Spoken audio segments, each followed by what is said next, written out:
detrás entre la multitud y tocó su manto, porque decía: si tocare tan solamente su manto, seré salva. Y enseguida la fuente de su sangre se secó, y sintió en el cuerpo que estaba sana de aquel azote. Luego Jesús, conociendo en sí mismo el poder que había salido de él, volviéndose a la multitud, dijo: ¿quién ha tocado mis vestidos? Sus discípulos le dijeron: ¿ves que la multitud te aprieta y dices: ¿quién me ha tocado? Pero él miraba alrededor para ver quién había hecho esto. Entonces la mujer, temiendo y temblando, sabiendo lo que en ella había sido hecho, vino y se postró delante de él y le dijo toda la verdad. Y él le dijo: hija, tu fe te ha hecho salva, ve en paz y queda sana de tu azote. Mientras él aún hablaba, vinieron de casa del principal de la sinagoga diciendo: tu hija ha muerto, ¿por qué molestas más al maestro? ¿Para qué molestas más al maestro? Pero Jesús, luego que oyó lo que se decía, dijo al principal de la sinagoga: no temas, cree solamente. Y no permitió que le siguiese nadie sino Pedro, Jacobo y Juan, hermano de Jacobo. Y vino a la casa del principal de la sinagoga, y vio el alboroto y a los que lloraban y lamentaban mucho, y entrando les dijo: ¿por qué alborotáis y lloráis? La niña no está muerta, sino duerme. Y se burlaban de él. Mas él, echando fuera a todos, tomó al padre y a la madre de la niña y a los que estaban con él, y entró donde estaba la niña. Y tomando la mano de la niña le dijo: Talita cumi, que traducido es: niña, a ti te digo, levántate. Y luego la niña se levantó y andaba, pues tenía 12 años, y se espantaron grandemente. Pero él les mandó mucho que nadie lo supiese, y dijo que se le diese de comer. Padre, gracias por tu palabra, gracias por esta enseñanza que tenemos en ella. Ayúdanos, Señor, ahora a meditar en estas verdades. Ilumina nuestras mentes para comprenderlas. En el nombre de Jesucristo. Amén. Pueden sentarse, hermanos, continuando con el estudio sobre Marcos. Estamos en el capítulo 5 y hemos titulado el estudio de la palabra La compasión de Jesús. Es innegable que el Dios que se nos revela en las Escrituras, y especialmente en la persona del Hijo, ya que el propósito para el cual vino fue darnos a conocer al Padre, revelarnos a Dios. En Él está presente la compasión que no solo es un amor perfecto, sino un amor que obra. De tal manera amó Dios al mundo que ha dado. La Biblia no solamente dice que Dios ama al mundo, sino que mostró ese amor de una manera real. Luego en Romanos dice: mas Dios muestra su amor. Y el Señor Jesucristo, mientras estuvo ministrando en la tierra, constantemente estuvo manifestando ese amor y esa compasión con todas aquellas personas que se cruzaban en su camino. La gran mayoría con grandes y desesperadas situaciones. En este pasaje, estos versos del 21 al 43, al regresar Jesús a Capernaum, lo vemos ejerciendo el poder sobre la enfermedad y sobre la muerte misma. Él no solo cura a una mujer que llevaba tiempo enferma, dice la palabra que tenía un mal que duraba ya 12 años, sino que también resucita a una niña precisamente de 12 años. Como el Creador podía no solo restaurar una parte del cuerpo, sino hacer lo que Dios solo puede hacer, que es darle vida a un cuerpo. En este pasaje no solo se nos presenta el poder de Jesús, sino que vemos presente su misericordia, su ternura, su sensibilidad y su gran bondad. O sea, el Creador, el Hijo de Dios, no solo tenía la capacidad para crear, curar, dar vida, sino que también tenía el deseo, la voluntad de hacerlo. Y a medida que estudiamos este pasaje y vemos cómo se desarrolla el milagro, podemos identificar 4 facetas de la compasión de Jesús. Vamos a mirar cada una de ellas. En primer lugar, en la multitud, Jesús fue accesible. Vamos a ver lo que dice la Biblia en los versos del 21 al 24. Si alguien puede leerlo, por favor.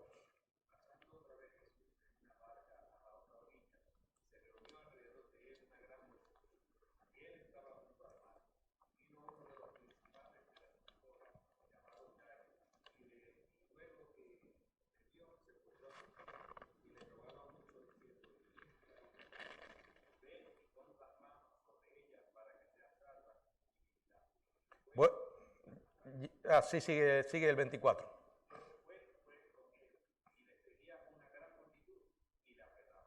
Bueno, anteriormente ya habíamos visto el pasaje del capítulo 5, los versos del 1 hasta el 20, donde Jesús se encuentra con 2 endemoniados, aunque Marcos solamente relata el encuentro con uno, expulsa de este hombre una legión de demonios. Los residentes de la región se asustan e increíblemente le piden que se vaya, que abandone la zona. Jesús les complace. Dice la palabra, otra vez, pasando otra vez, Jesús, o sea, sube, como dice aquí, en una barca, con el fin de dirigirse con sus discípulos, como nos dice también el texto, a la otra orilla. O sea, él viaja alrededor de unos 10 kilómetros a través del lago hacia la costa occidental, cerca de Capernaum. Cuando llegan allí, dice la palabra que se reúne alrededor de él una gran multitud. Bueno, hasta el punto de que Jesús tuvo que quedarse junto al mar. Bueno, es sin duda una multitud compuesta de muchos que le buscaban porque tenían serios problemas.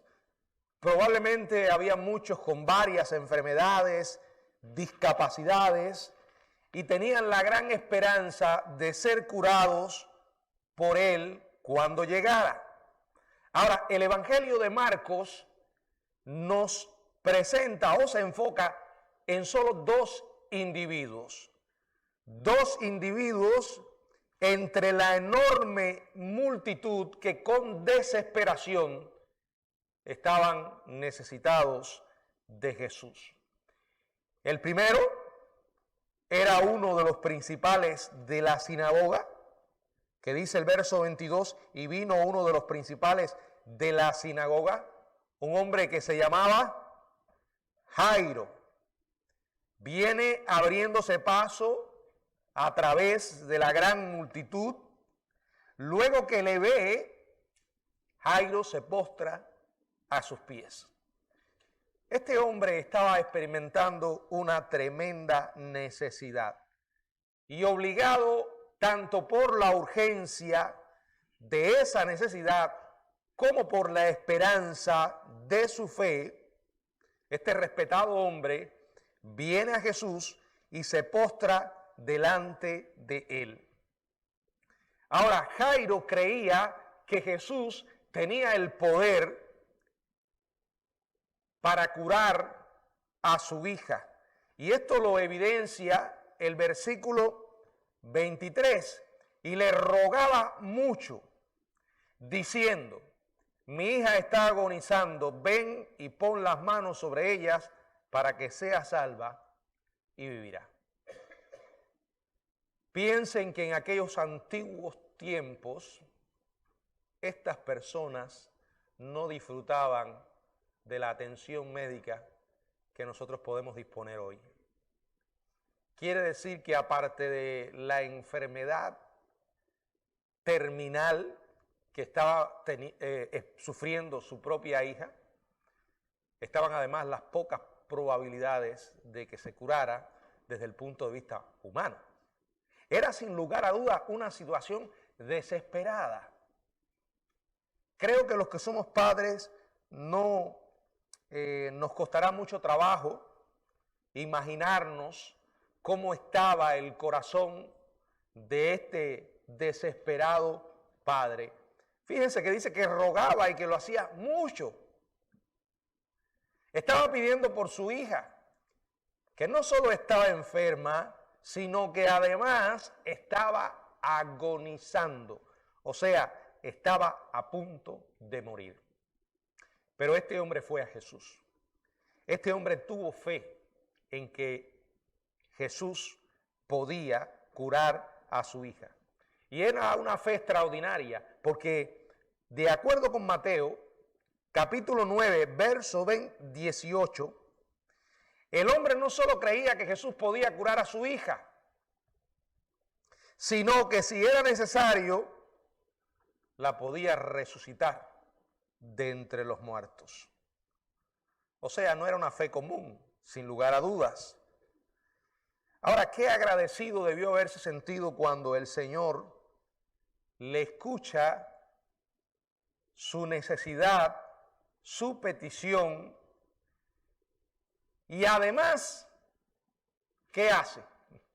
Dice el verso 24, fue pues con él. O sea, Jesús accedió a ir a su casa. En medio de la multitud, Jesús fue accesible. En medio de la multitud, porque sabemos que el pueblo de Dios sigue siendo hoy una multitud.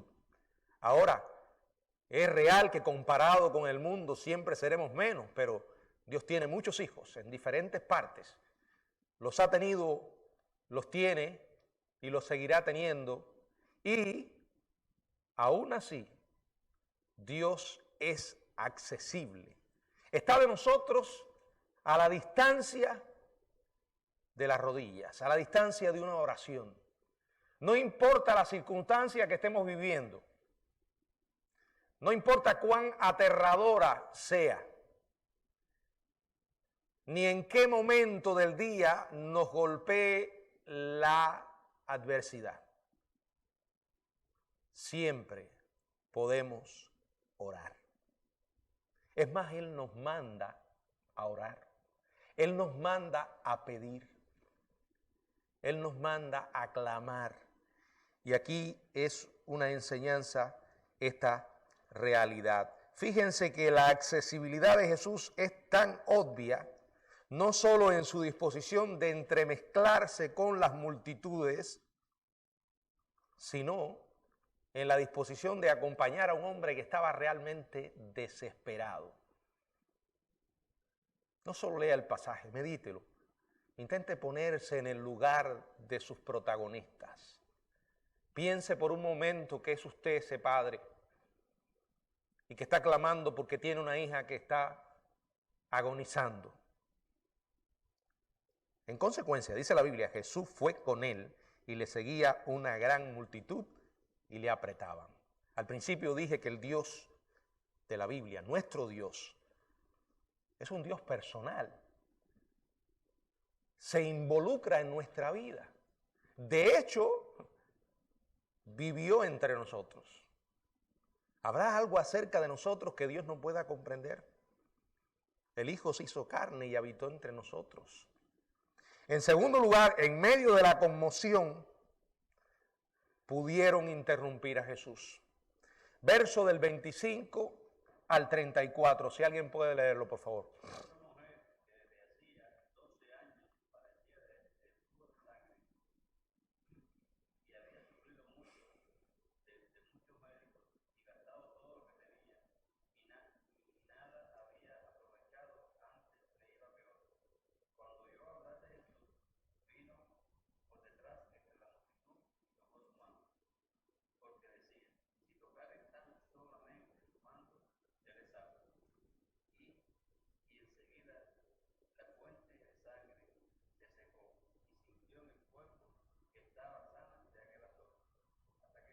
Hasta 34.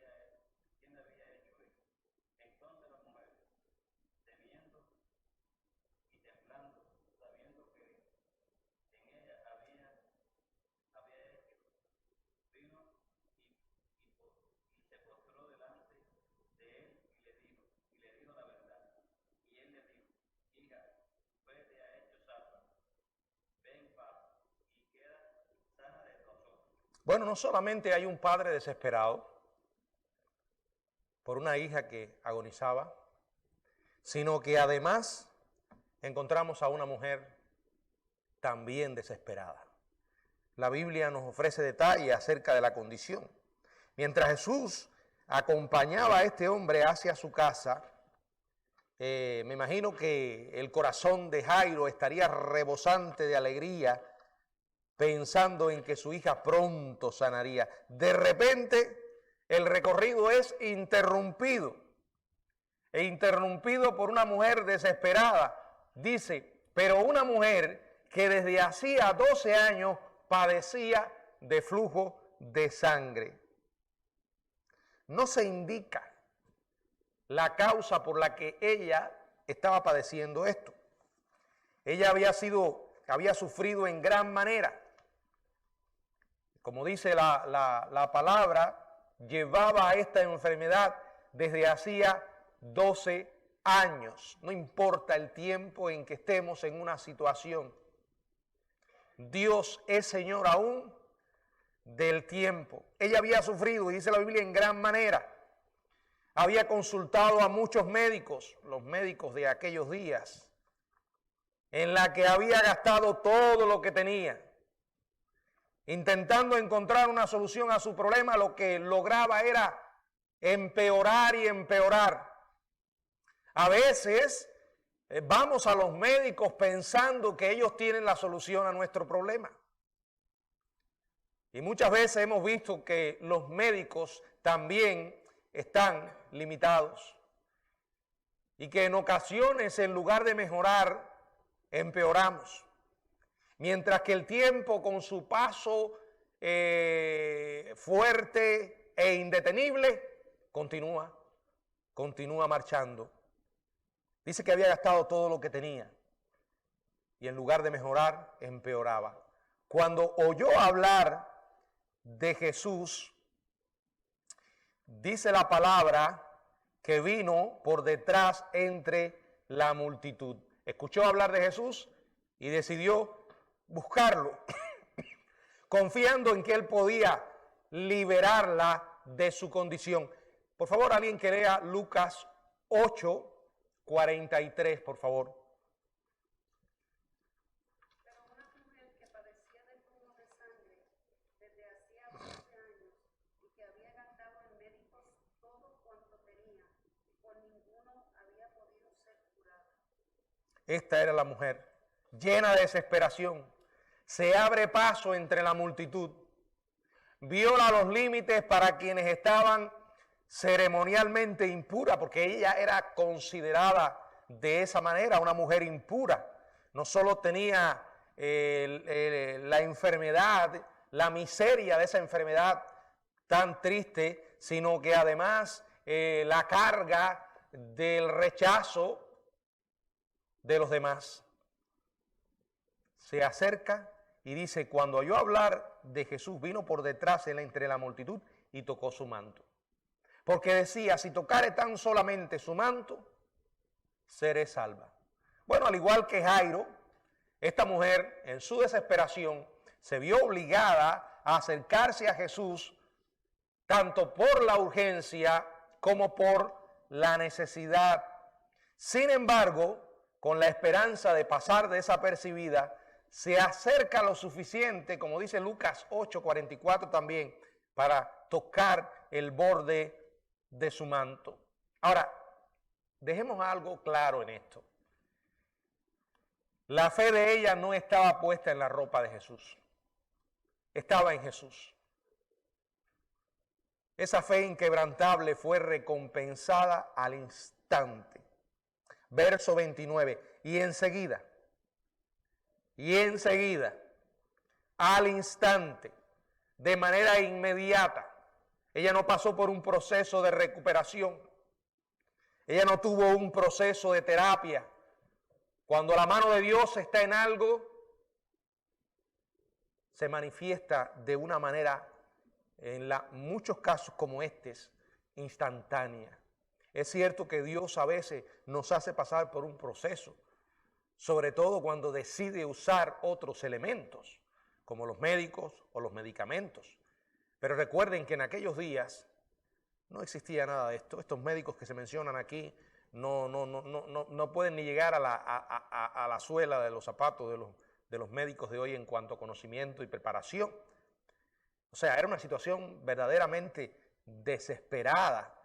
Y dice que al instante, enseguida, la fuente de su sangre se secó y sintió en el cuerpo que estaba sana de aquel azote. Miren, aquí yo no veo nada de terapia psicológica o que Jesús haya manipulado a esta mujer. No fue una cuestión psicológica. De hecho, Jesús no tuvo prácticamente ningún contacto en conversación con esta mujer antes que recibiera la sanidad. En el momento en que ella tocó el manto, quedó restaurado su cuerpo. Ella había llegado de incógnito con la esperanza de retirarse, pasando desapercibida por la multitud. Pero Jesús tenía la intención de exponerla. ¿Por qué? Porque quería exponer su fe, una fe extraordinaria. Quería atraerla hacia sí mismo. En el verso 30, luego Jesús, conociendo en sí el poder que había salido de él, se vuelve a la multitud y dice: ¿quién ha tocado mis vestidos? Dice la palabra que él percibió que había salido poder de él. Esto es una importante verdad. Dios se involucra personalmente en todo acto de poder. La respuesta de Dios a cada una de nuestras peticiones y de nuestras necesidades es personal. Cada uno de nosotros somos especial para Él. Cuando Dios decide escuchar nuestra oración, nos escucha como si no estuviera escuchando a nadie más. Bueno, solo eso lo puede hacer Dios. Jesús, volviéndose a la multitud, dijo: ¿quién ha tocado mis vestidos? Esta no es una pregunta para recibir información. No es que Jesús desconociera o ignorara quién lo había tocado, él lo sabía. Él quería hacer notar a esta mujer en medio de esa multitud. Los discípulos no entendieron, verso 31. ¿Ves que la multitud te aprieta? Y dices: ¿quién me ha tocado? O sea, ellos estaban pensando carnalmente, como en otras ocasiones. En realidad había mucha gente tan cerca de Jesús que parecía imposible destacar a una sola persona. Pero Jesús sabía a quién se estaba refiriendo. Verso 32. Pero él mira alrededor para ver quién había hecho esto. La mujer había querido ocultarse, pero sabía que Jesús le estaba hablando directamente. Verso 33. Entonces la mujer, temiendo y temblando, sabiendo lo que en ella había sido hecho, vino y se postró delante de él y le dijo toda la verdad. Piénselo. Durante 12 años, los últimos 12 años, la mujer había enfrentado el temor de la vergüenza, del rechazo, pero el temor y temblor que ahora estaba experimentando eran totalmente diferentes. Un temor santo que se había apoderado de su corazón a medida que ella comprendía la verdad de lo que había ocurrido en su cuerpo, con su enfermedad. De una manera extraordinaria, sin duda milagrosa, aquella mujer comprendió la magnitud del acto que se había producido en su vida. Porque comprendió que solo Dios podía hacer eso. Comprendió además que aquel era Dios mismo. Hermanos, la Biblia nos enseña que la fe es un don de Dios. Y sin lugar a dudas, el milagro del nuevo nacimiento es el más grande de todos los milagros. Esta mujer fue iluminada por el Espíritu. Un temor santo se apoderó de su corazón a medida que comenzaba a comprender la realidad de lo que en ella se había producido. Al darse cuenta de que estaba frente a la deidad misma, dice la palabra que vino y se postró delante de él. Y además que dijo toda la verdad. Esa es la única forma correcta en que un pecador iluminado por el Espíritu de Dios, que ha sido tocado por el poder del Espíritu, puede estar en la presencia de Dios. Solo con la verdad podemos estar delante de Dios, porque no tiene sentido la mentira. Porque estamos ante el poderoso Dios a quien no podemos mentirle. Usted me puede mentir a mí, yo le puedo mentir a usted. Lo puedo engañar, usted me puede engañar. Pero ni por un momento se le ocurra pensar que puede engañar a Dios. Dios sabe todo acerca de nosotros. Si no lo cree, hoy antes de acostarse, lea el Salmo 139. Tremendo. Ahora, vamos a ver lo que dice. Bueno, indudablemente que lo que estaba expresando era toda la verdad acerca de su condición y de su curación. ¿Qué dice Lucas 8:47? Si alguien puede leerlo.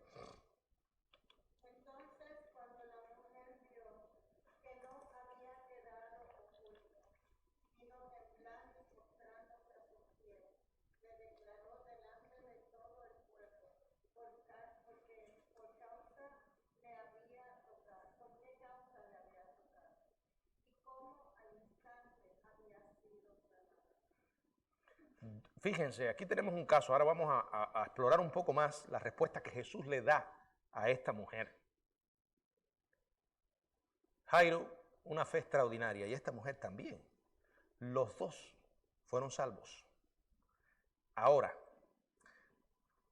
los dos tenían una enorme necesidad. Los dos habían llegado a tocar fondo. Los dos estaban desesperados. ¿No les dice algo esto? La mayoría de las veces Dios no gana la atención de mucha gente si no es por medio de situaciones desesperadas. El hijo pródigo no reconoció su verdadera condición. No volvió en sí hasta que no se vio allí sintiendo envidia de lo que comían los cerdos.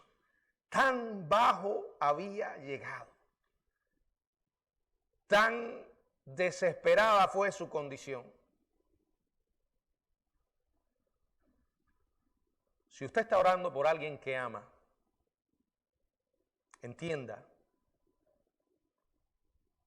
que Dios hará lo que Él determine para traer a esa persona. Si usted está orando con fe y le está pidiendo, no espere bendiciones sobre gente que está rebelde a Dios. Y mucho menos pida bendiciones materiales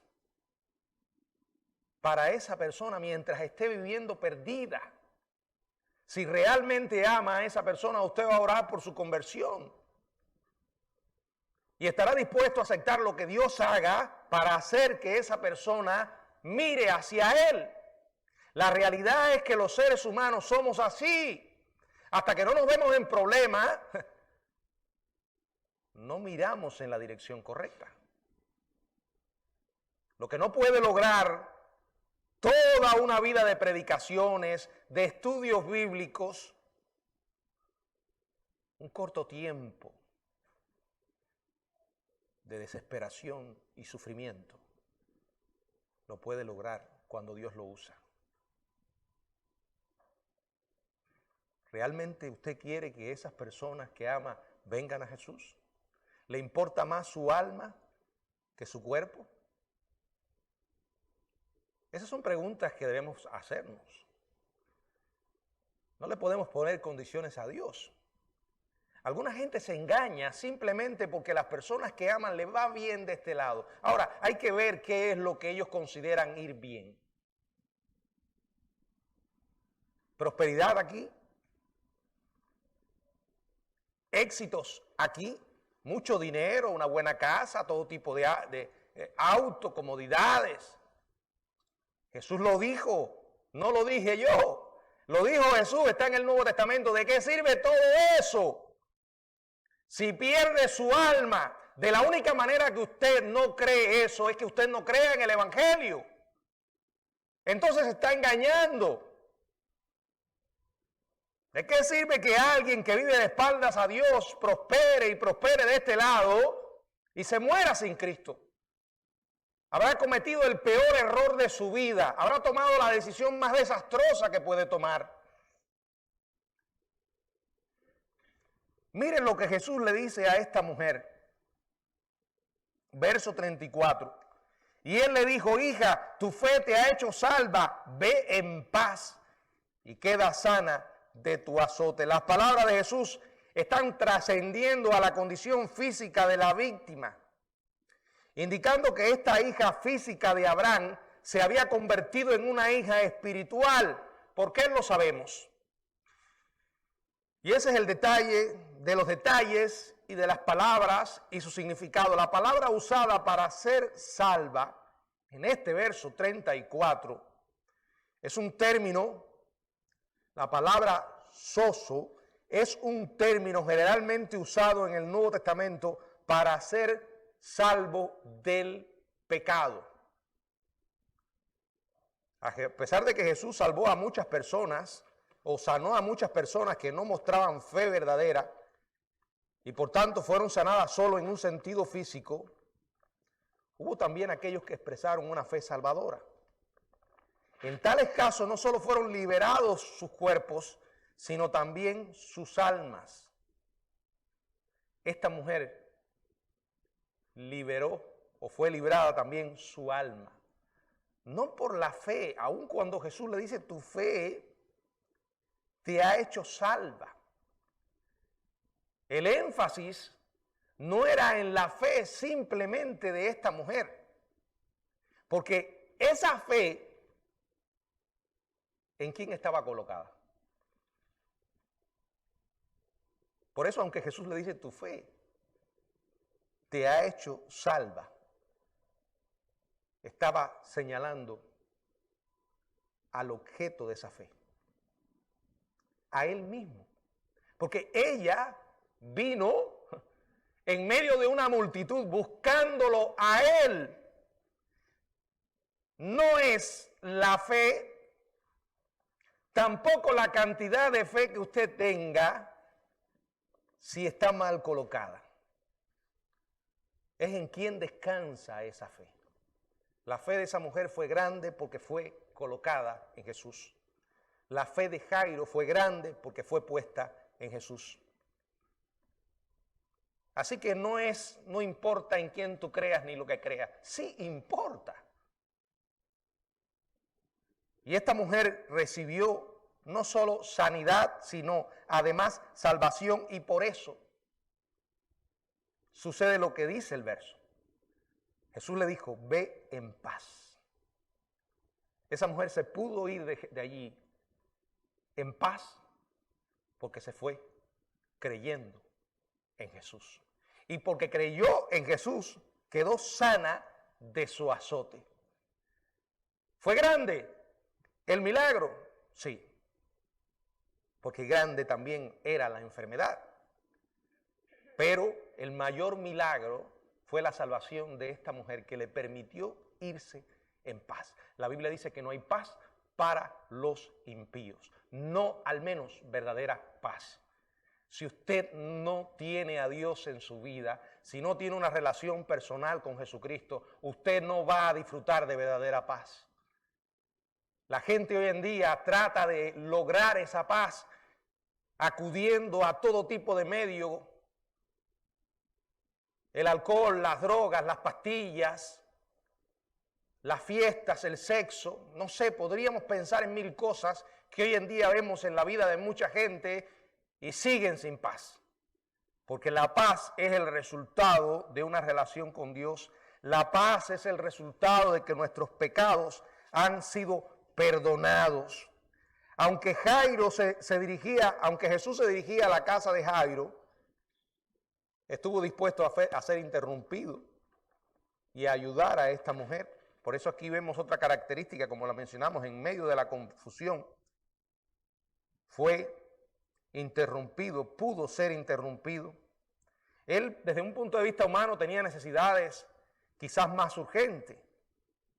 Había una muchacha de 12 años, una niña que se estaba muriendo. La mujer, al interrumpirlo, podía poner en peligro la vida de la niña desde un punto de vista humano. Pero aquel no era un simple ser humano. Aquel era Dios y fue accesible. Transformó la vida de esta mujer y la libró de su enfermedad. Ahora, la tercera característica de la compasión de Jesús es que durante la crisis permaneció imperturbable. ¿Por qué? Porque tenía el control. Trate de buscar un solo verso en la Biblia, en los evangelios, donde usted encuentre a Jesús fuera de control, como nosotros, desesperado. Sí hay un pasaje en que se angustió, pero no porque estuviera desesperado, por pensar en lo que significaba su propia muerte, el pecado. Pero en esta situación, como en muchas otras, permanece imperturbable. Los escritores de los evangelios no indican cuánto tiempo tardó la conversación de Jesús con la mujer. Cualquiera que haya sido el tiempo, duró lo suficiente para que mientras él aún hablaba, ¿qué ocurrió? Llegan los mensajeros de la casa del principal diciendo, tu hija murió. Se acabó. ¿Por qué vas a molestar al maestro? Cualquier otra persona habría dicho, bueno, se acabó. Bueno, para nosotros como seres humanos, aquí llegó. Ya se murió, ya. Pero para consternación y alarma de Jairo, la demora fue mortal. Piensen cuando este padre recibe esta noticia. ¿Cómo se quedó Jairo cuando le dieron la noticia? Y en medio de su desesperación, rodeado por los mensajeros llenos de pánico, estando preocupado en un tremendo gentío, ¿qué le dice Jesús? Verso 36.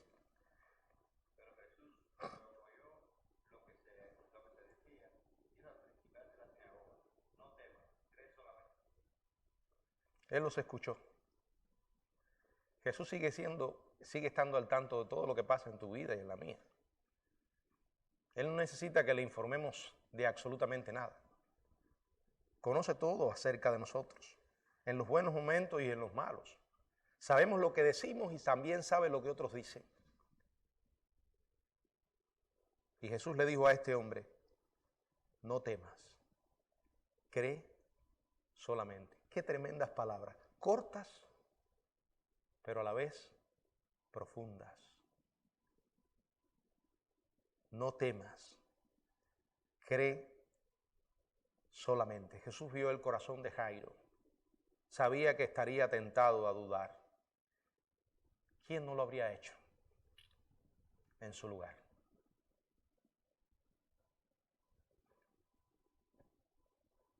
La niña, la hija por la que estaba pidiendo,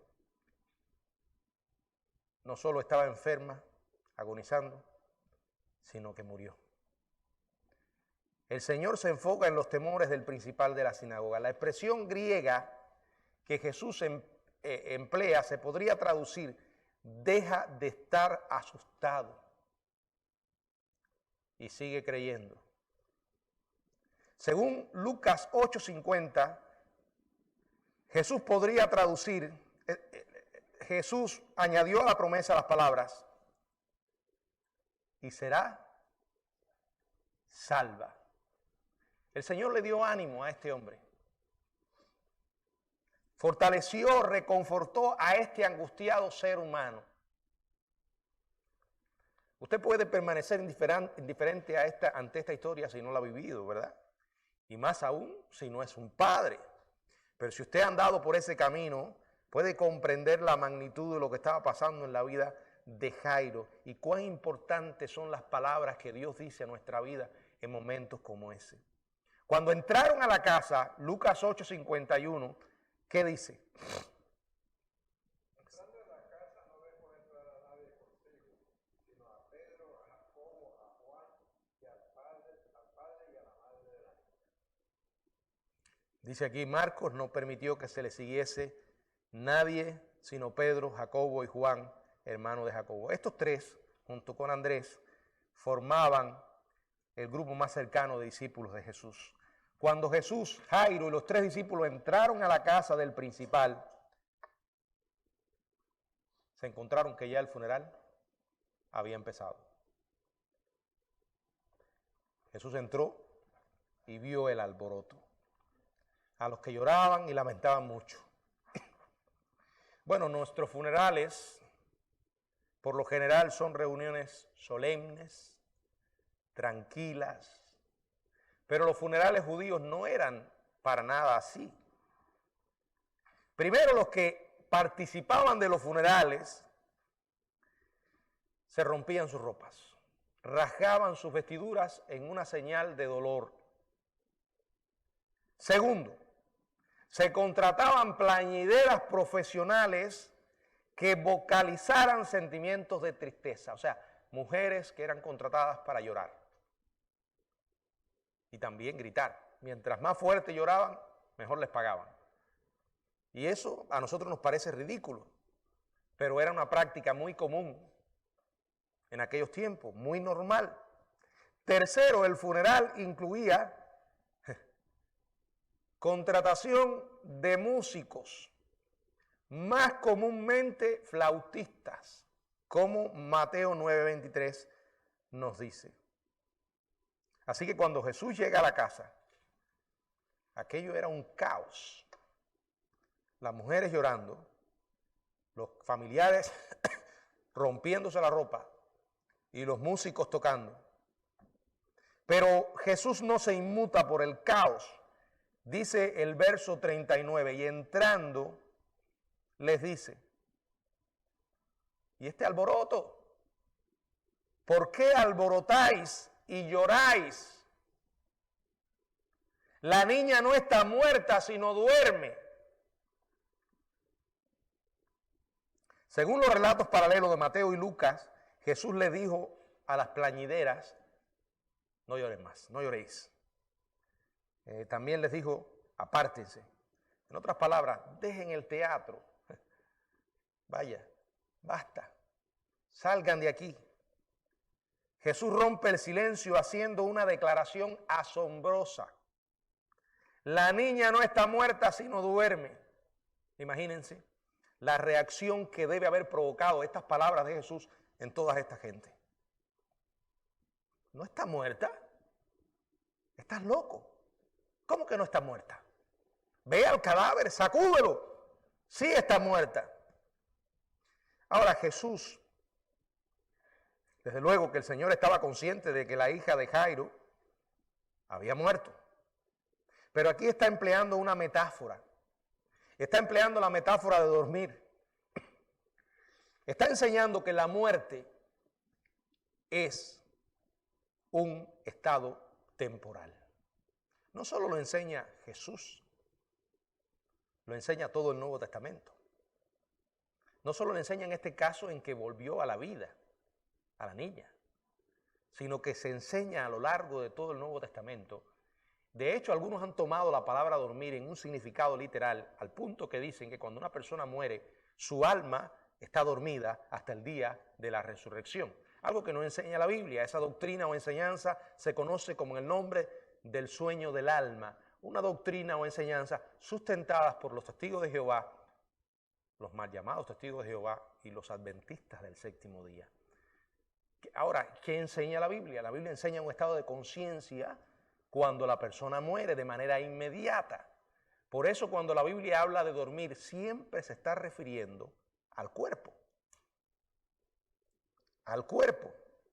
A lo largo del Nuevo Testamento recuerda a los creyentes que la muerte no es permanente y que hay una resurrección futura. Aunque el cuerpo duerme temporalmente, aunque el cuerpo se descompone, se vuelve polvo, no el alma. Hay muchos pasajes que lo enseñan. En Lucas 16, vamos a leer allí, por ejemplo, que dice del 19, no lo vamos a leer, pero bueno, después ustedes mírenlo, les voy a dar la cita. Lucas 16, del 19 al 31. Segunda a los Corintios 5, 8. Este sí leanlo, que es un solo verso, por favor. Segunda a los Corintios 5, 8.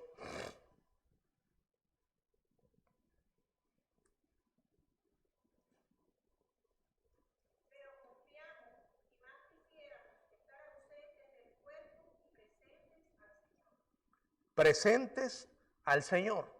No tendría mucho sentido que Pablo dijera presentes al Señor si vamos a estar dormidos. Filipenses 1:3, 1:23. Filipenses 1:23. Porque de ambas cosas estoy puesto en estrés, teniendo deseo de partir y estar con Cristo, lo cual es muchísimo mejor. Es muchísimo mejor estar con Cristo. Ah, pastor, pero ahí no hay muchos detalles. Apocalipsis capítulo 6, verso del 9 al 11. Apocalipsis capítulo 6, del 9.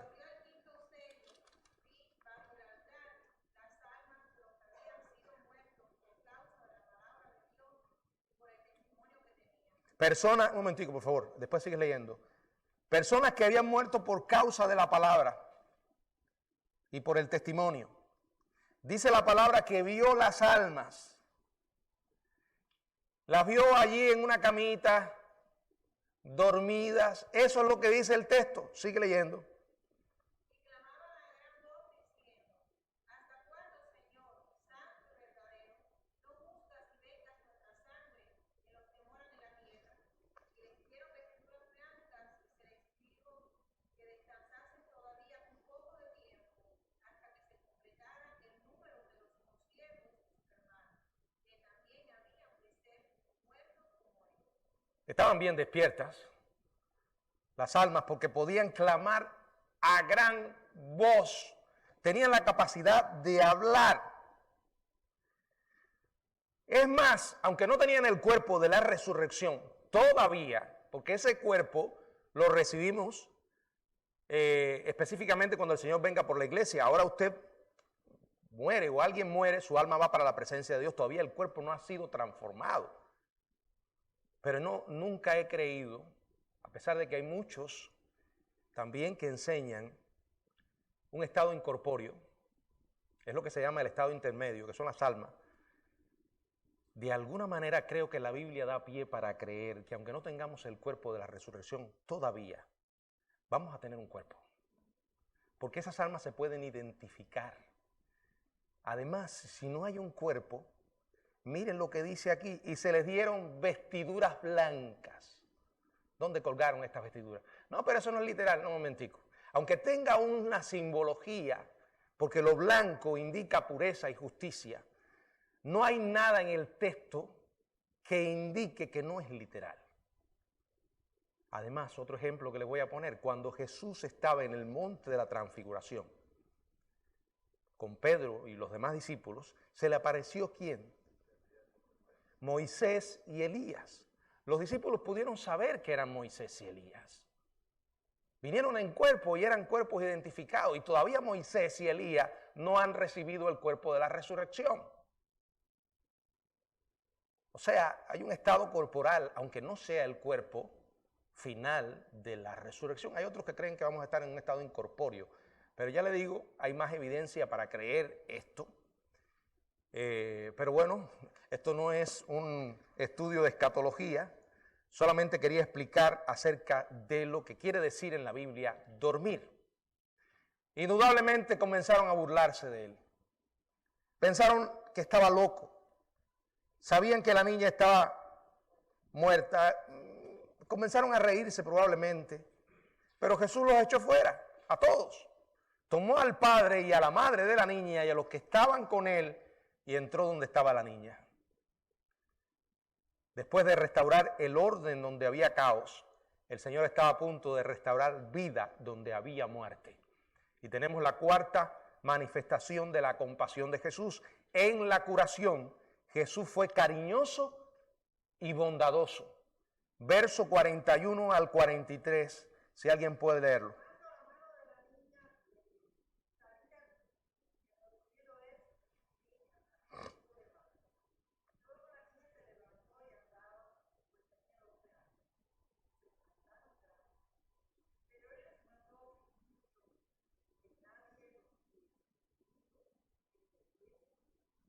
Con un toque y tomando de la mano la niña, le dice, Talita Cumi, que traducido es niña, a ti te digo, levántate. Eso solo lo puede hacer Dios.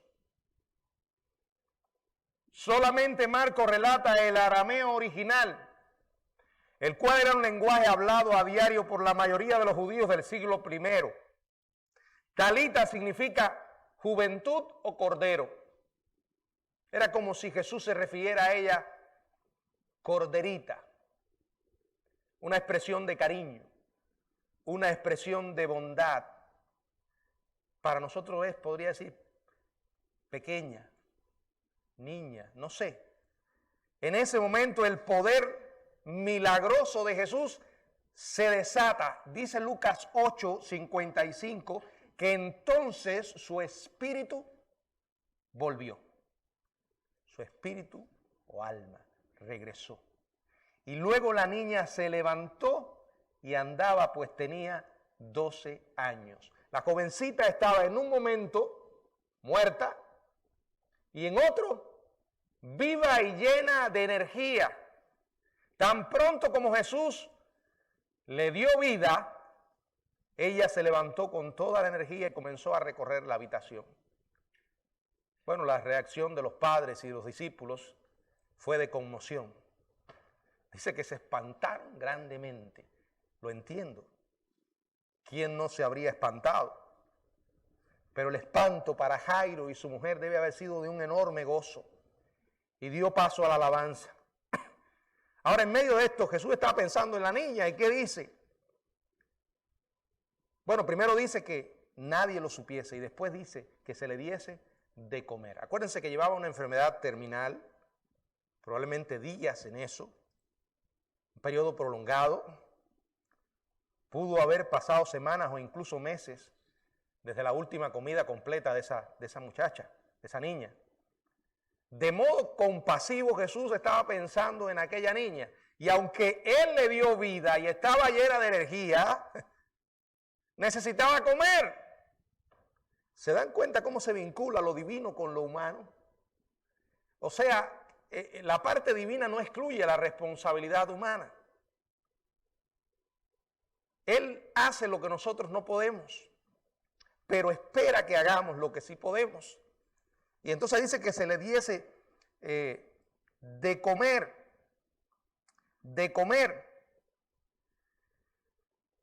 El Señor además manda que nadie lo supiese. Miren, esto Jesús lo hace en varias ocasiones. Acuérdense que aunque Él llenó necesidades temporales de mucha gente, su misión no estaría completa hasta su muerte y resurrección. Incluso sus propios discípulos no entenderían a totalidad el mensaje hasta después. Jesús nunca pretendió ser conocido como un obrador de milagros o simple maestro. Aunque eran parte de la realidad porque hizo milagros y fue un maestro, Él vino para algo superior. ¿Qué dice Lucas 9:10? Lucas 9:10. Disculpen, 19:10. Lucas 19:10.